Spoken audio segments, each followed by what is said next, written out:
times have you done something and then you said to yourself, I am never going to do that again? And then you kind of find yourself doing the exact same thing in a short period of time later. Look, the truth is that we all make mistakes. And sometimes we make the same mistake over and over again. Now, the good news is that you can take steps to learn from your mistakes, so that instead of repeating them over and over again, you actually gain some valuable wisdom that will actually help you in the future. And hopefully stop you from making the same mistake again. My name is Natalie Ledwell, and if this is your first time here, please make sure that you hit the subscribe button below so that you don't miss out on any of my upcoming videos. Their failures into something that helps them live a better life. Now, in a few moments, I'm going to show you the most valuable lessons that I learned from benefiting from my failures every single time.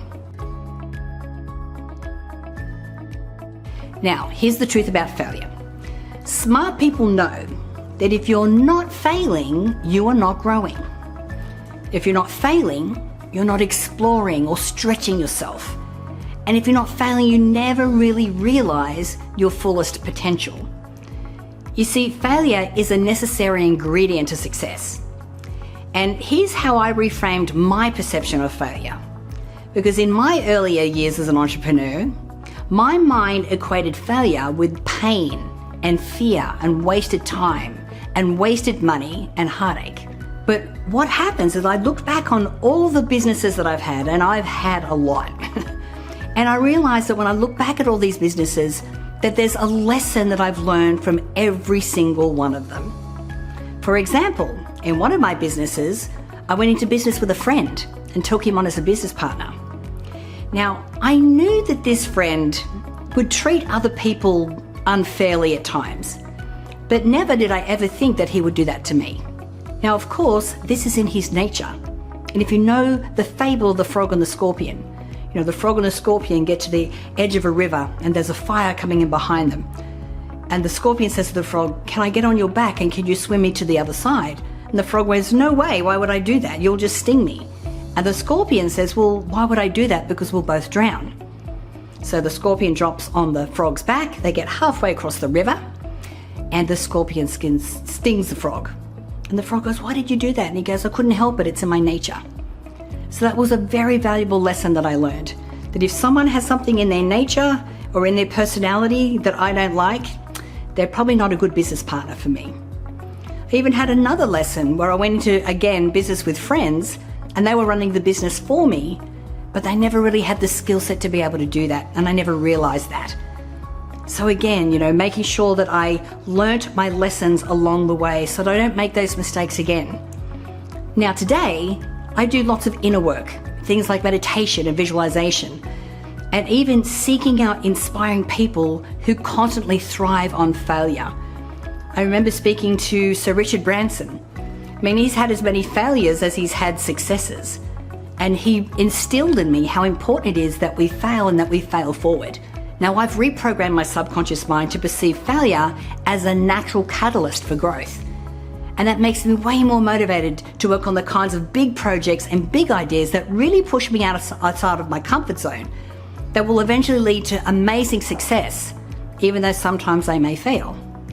Now, as a result of that, I prepare for failure, not with dread, but with confident anticipation, because I see failure now as a part of the process rather than an obstacle.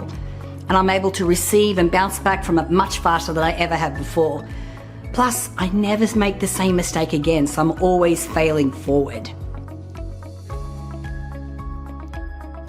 Now, often I used to say things like, I'm so sorry that you felt that way, or it's unfortunate that this didn't work out. But then later I realized that by doing that, I was blaming the other person or blaming the other, the situation, or minimizing my responsibility. And when I do that, that's not helpful to anyone. So before you can learn from your mistakes, you have to take full responsibility for your role in that outcome. Now, this can be really uncomfortable to look at that. But unless you can say things like, I messed up, then you really aren't willing to change. And you can also make the same mistake again. So you want to ask yourself questions like, what did go wrong? And what was my role in this? Or how did I influence this outcome? Or what could I do better next time? And what can I learn from this? Now, when you ask yourself these questions, you want to write the answers down. Writing this down on paper will help you see the situation a little clearly and help you to emotionally detach from it as well. And it will help you to think and act more logically the next time. Now, I've had periods in my life where failure has led me to a whole weekend of wine and binge watching superhero music and just falling asleep on the couch, totally licking my wounds and avoiding even thinking about what that failure was, even if it was just for a little while. Now, a way more productive reaction to failure is to take stock of exactly what went wrong and what you could do differently next time. Now, I suggest that you do these 4 steps for learning from your failures. Number 1, you want to reevaluate your planning. So what was your strategy and how much time did you spend on it and did you stick to it? Number 2 is to reevaluate your preparation. So what steps did you take and were you prepared? And did you set up any kind of contingency measures as well if things didn't go to plan? Number 3 is to reevaluate your execution. Like, did you put the right amount of effort in? Were you consistent? Were you taking consistent action? Then number 4 is to focus on the variables that are in your control, because not every factor behind your failure is necessarily your fault. It could be just the situation that you're in, but you want to be aware of what that is. Now, once you've evaluated your failure, you should have a clear idea about what went wrong, which should also show you whether the failure was circumstantial or personal.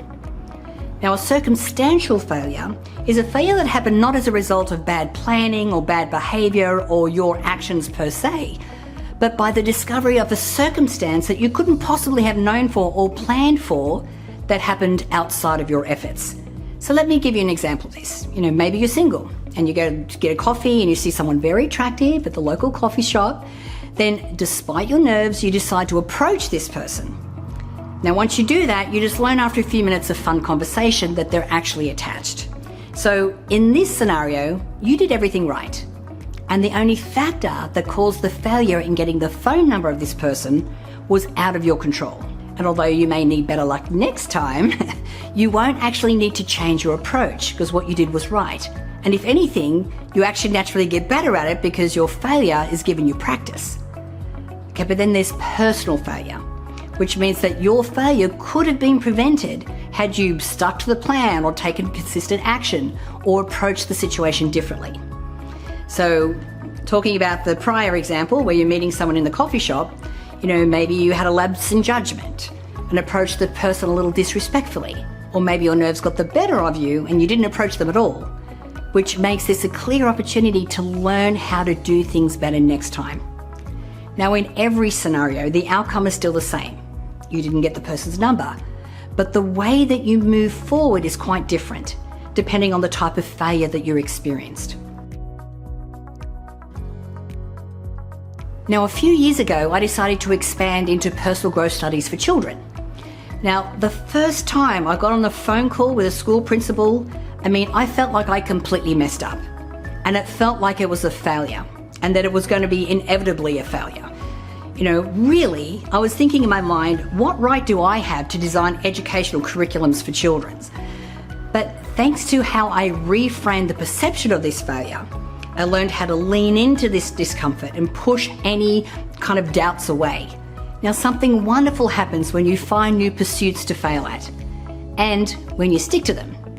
Because it's as if the universe itself starts to bend reality in your favour, and it brings you the opportunities and the circumstances and even the people that you need to achieve your goal, even if it leads to some failures in the beginning, because the failures then become stepping stones.